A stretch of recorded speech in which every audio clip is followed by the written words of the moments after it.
Hello and welcome to TutorTube, where the Learning Center's lead tutors help you understand challenging course concepts with easy-to-understand videos. My name is Ethan, lead tutor for biology and chemistry, and in today's video, we'll explore DNA replication. Let's get started. We'll start with the purpose of DNA replication and then go through how replication is done in prokaryotes. The main reason DNA needs to be replicated is because cells do not live forever. All living organisms are made of cells that contain the same DNA that tells a cell what, how, and when to do things. Cells are the unit of life. As with all living things, they degrade over time. When new cells need to be produced, the DNA of the original cell must be replicated to pass on its own DNA. The two mechanisms of cell replication are mitosis and meiosis, shown in Figure 1. For these processes to yield functional cells with an entire genome, the DNA must be replicated before cell division. Here's a picture of a typical cell life cycle. Cells spend most of their time in interphase, which includes G1, S, and G2 phases. The G phases are growth phases. The S phase is where DNA replication takes place. Following interphase is either mitosis or meiosis, both of which divide the cell. Our focus is what takes place in the S phase to allow DNA to replicate. Now that we know the purpose of replicating DNA, we need to know how it's done. First, let's talk about the structural elements of DNA that need to be adjusted for replication. Normally, DNA is a double-stranded, right-handed helix. Each strand has directionality, including a 5' end and a 3' end. The strands are anti-parallel to one another, meaning that they are aligned parallel, but in opposite directions. One strand's 5' end will line up with the other strand's 3' end, and vice versa. DNA replication is carried out by enzymes. For enzymes to have access to the DNA, it needs to be unwound. This is the first step in replication. Additionally, replication will always start at the same spot, called the origin of replication. Here you can see the directionality of DNA. Notice how each strand has only two nucleotides as well as a 5' and 3' end. The 5' end has a phosphate, while the 3' end has a hydroxyl group. The force that holds the two strands together are hydrogen bonds between bases from each strand. Those are the dashed lines between the bases. Now let's go through the general steps that need to happen for DNA to be replicated.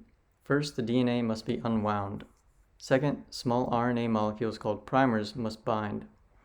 Third, the DNA is extended from those primers, resulting in a DNA strand complementary to its template.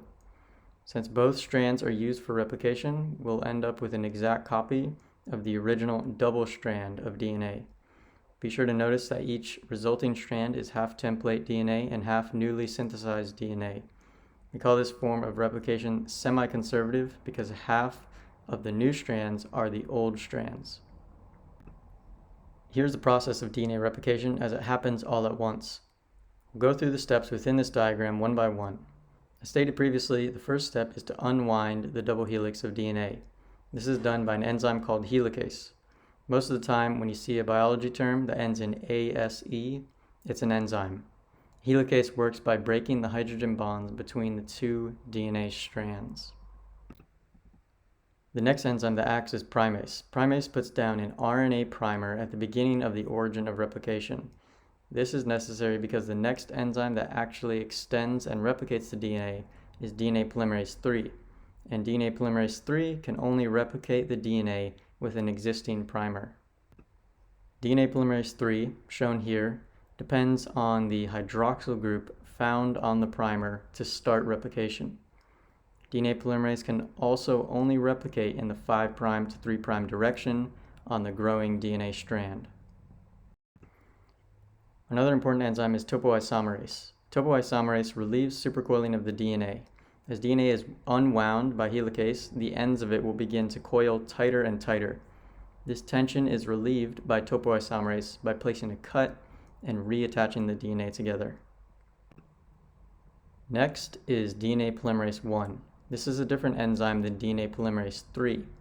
DNA polymerase I removes the RNA primer that was initially laid down to start replication and replaces it with DNA. One other important enzyme is called single-stranded binding protein. that prevents the two template DNA strands from binding back together and preventing replication.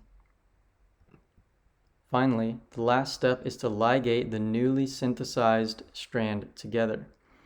When DNA polymerase 1 replaces the RNA primer with DNA, it doesn't connect that DNA to the adjacent DNA. This job is done by DNA ligase. The last thing we need to cover is how DNA replication looks on a larger scale.